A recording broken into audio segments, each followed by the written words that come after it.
आदाब नाजरीन, मैं Mohammad Ajmal Ali Khan, news one live TV में आपका इस्तकबाल है। हम आज के अहम खबर में आपको बताने जा रहे हैं कि कल जुमअतुल विदा के मौके पर मुस्लिम पर्सनल लॉ बोर्ड की जानिब से जो ऐलान किया गया था कि जुमअतुल विदा के मौके पर सियाह पट्टी अपने हाथों पर बांधते हुए एहतजाज करें। तो देखते हैं कि सारे मुल्क में इसकी मुखालिफत की गई और जुमअतुल विदा के मौके पर मुसलमानों ने सियाह पट्टी कर कर एहतजाज दर्ज कराया। लेकिन ये बात तो बाहर बिल्कुल रही कि सारे मुल्क में और ज़्यादातर तेलंगाना, हैदराबाद, उत्तर प्रदेश, बिहार में भी जो है इस तरह के एहतजाज किए गए। लेकिन इसका पस मंज़र हम आपको जो बताने जा रहे हैं कि अखबारात में, न्यूज़ चैनल्स में कि मुसलमानों ने एहतजाज किया, जैसा शादनगर है, बदपल्ली है, कोहीर है, हैदराबाद है और दीगर अजलाओं में भी जो है इसका एहतजाज किया गया। मक्का मस्जिद के पास भी किया गया एहतजाज और कई मसाजिद, मस्जिद आलिया है और मस्जिद अजीज़िया के पास भी सियाह पट्टी बांधते हुए मुसलमानों ने एहतजाज किया। लेकिन हम जिस मंजर पर और आपको जिस रोशनी पर आपको आगाह करते हुए जो बात हक़ाइक़ जो बताने जा रहे हैं वो ये है कि क्या मुस्लिम पर्सनल लॉ बोर्ड की जानिब से इस तरह का एहतजाज दर्ज करवाने से मुस्लिम पर्सनल लॉ बोर्ड के इस एहतजाज की वजह से औक़ाफ़ी वक्फ़ बिल जो है रुक जाएगी? क्या हुकूमत इस बिल को वापस लेगी? क्योंकि इस किस्म का एहतजाज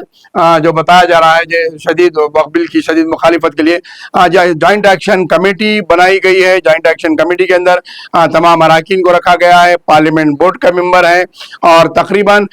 रियासतों के वक्फ बोर्ड जो है अपने अपने मेमोरेंडम से ले जाकर पेश किए हैं और जॉइंट एक्शन कमेटी के इजलास मुनक़िद हुए, उसके बावजूद भी वक्फ बिल को पेश किया गया। क्या वो इंदराज जो है काबिल सताइश नहीं थे? क्या जो शख्सियात वक्फ बोर्ड के जो मेंबर्स जाकर जॉइंट एक्शन कमेटी को अपने बड़े बड़े रिमार्क्स दिए, इतनी बड़ी फाइलें पेश करी थी, क्या उसका असर नहीं था? जब ये लोग जाकर इतना असर अंगेज नहीं हो सके, जॉइंट एक्शन कमेटी के अंदर उस बिल को नामंजूर नहीं करवाया गया, तो फिर इस तरीके से सियाह पट्टी बांधते हुए एहतजाज दर्ज करवाने से क्या हुकूमत इसे सुनेगी? क्योंकि मुस्लिम पर्सनल लॉ बोर्ड खुद एक जो है मशकूक बोर्ड बन चुका है।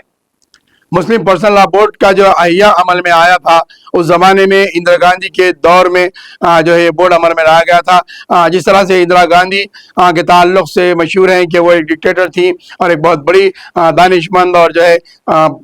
आयरन लेडी थी, तो उनके दो औलाद थे, एक राजीव गांधी और एक संजय गांधी। लेकिन दूसरी नज़रिए से हम देखें तो उनकी एक दो और औलाद भी कहा जाता है जिसे उन्होंने अपनी सियासी ज़िंदगी में जो है उसको जन्म दिया था, और वो है पॉलिटिकल ज़िंदगी के दो और औलाद। एक है बांग्लादेश जिसको उन्होंने 71 में जन्म दिया था और बांग्लादेश का मुल्क बनवाया था जिसके अंदर इंदिरा गांधी का अहम रोल रहा। उसके बाद उन्होंने 71 में मुस्लिम पर्सनल लॉ बोर्ड के क़याम की भी बड़ी हद तक वुश्तपनाही की और उन्हीं के दौर में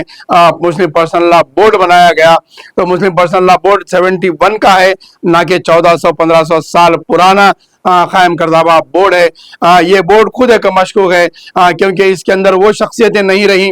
जिस वक्त मुस्लिम पर्सनल लॉ बोर्ड की बात को माना जाता था, हुकूमत उसे संजीदगी तरीके से देखती थी। अगर मुस्लिम पर्सनल लॉ बोर्ड का अगर कोई बयान आ जाता तो हुकूमत संजीदा हो जाती, सोचने पर पड़ जाती और इसके मीटिंग्स करते, अपने वज़रा को जो है मुस्लिम पर्सनल लॉ बोर्ड के सदर के पास भेजते, उनसे आजिज़ी करवाते, उनसे रिक्वेस्ट करते कि इस मसले को आप वापस ले लिया जाए और मशवरा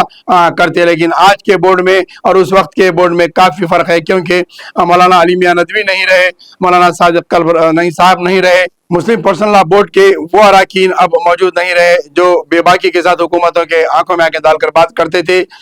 जिसमें जनाब सुल्तान सलाहुद्दीन ओवैसी साहब का भी नाम आता है, जनाब मौलाना आखिल साहब हैं, रहीम कुरैशी साहब थे, सादिक कल्ब साहब थे, अली मियां नदवी साहब थे और ये ऐसे कई अहम शख्सियात थे जिनकी मौजूदगी से मुस्लिम पर्सनल लॉ बोर्ड का वक़ार बड़ा रहता था और मुस्लिम पर्सनल लॉ बोर्ड के जो है हुकूमत के ऊपर असर अंगेज होता था। आप जो मुस्लिम पर्सनल लॉ बोर्ड है ये मुस्लिम पर्सनल लॉ बोर्ड के हुकूमत पर भी कुछ गिरफ्त नहीं है और हुकूमत भी इस बोर्ड को जो है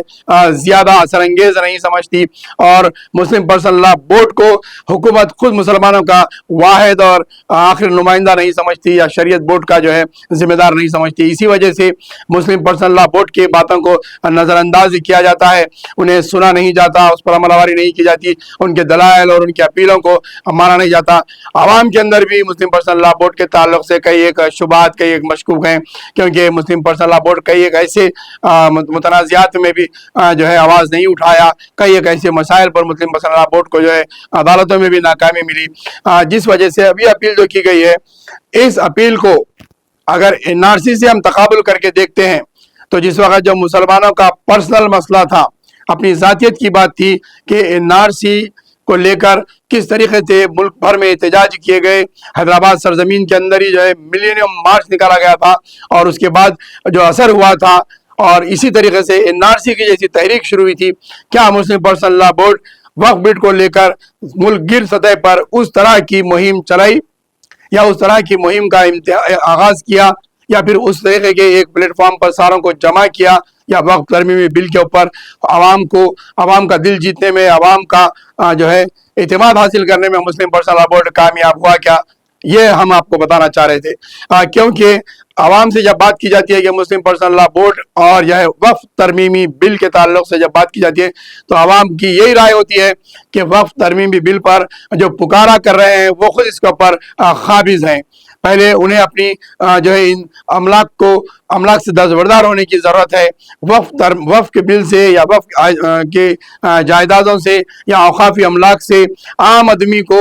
بیواؤں، یتیموں، محتاجوں اور جو ہے جو اس کی معیشت وقف ہے اس سے عوام کو کوئی فائدہ نہیں ہے۔ اس لیے عوام کا اس احتجاج میں اتنا جذبہ اور اتنی شرکت نہیں مل رہی ہے، کیونکہ اوقافی جائیدادوں پر جو قابض ہیں ان کا کردار خود مشکوک ہے، اور وہی پکارا کر رہے ہیں، وہی آوازیں اٹھا رہی ہیں۔ پہلے ان سے اس جائیدادوں کو بچانے کی ضرورت ہے۔ یہ نہیں بچانے کی پانے کی وجہ سے ہی جو ہے آج حکومت اوقافی جائیداد کو ہڑپنے کی اور اوقافی جائیداد کو اپنے قبضے میں لینے کی سوچ کر یہ بل پیش کر رہی ہے۔ اگر خود مسلمان اس کی حفاظت کرتے اور اس کے اوپر ناجائز قبضے نہ کرتے، اس املاک کو نہ بیچتے اور وقف بورڈ کی ہر طریقے سے اوقافی جائیدادوں کی حفاظت کرتے تو آج حکومت کی اتنی ہمت نہیں ہوتی۔ یہ ایک عوام کی عام رائے جانی جا رہی ہے، کیونکہ ہم جب بھی عوام سے بات کرتے ہیں کہ آپ لوگوں کی شرکت کیوں اس میں کم ہے اور آپ کی رائے کیا ہے، تو جواب یہی ملتا ہے کہ اس سے ہمیں کیا فائدہ ہے، جائیے پہلے ان کو قابضین کو ہٹائیے جو وقف املاک پر قبضہ بیٹھے ہوئے ہیں، اور جو بھی وقف کے ذمہ دار آتے ہیں وہ اس املاک کو تباہ برباد کرتے ہیں۔ یہی عوام کی رائے ہوتی ہے۔ لہذا بتانا یہ تھا کہ اس احتجاج کا اثر اگر حکومت پر ہوا تو بہت اچھی بات ہے، لیکن اس طریقے کے پٹی باندھ کر احتجاج کرنے سے وقف کے بل رک نہیں سکتی۔ اسے تو این آر سی جیسا ملک گیر سطح پر ملینیم مارچ جیسا احتجاج کرنا ضروری ہے، تو جب کہیں جا کے حکومت کو ہوش آئے گا اور حکومت اس بل سے دستبردار ہو سکتی ہے۔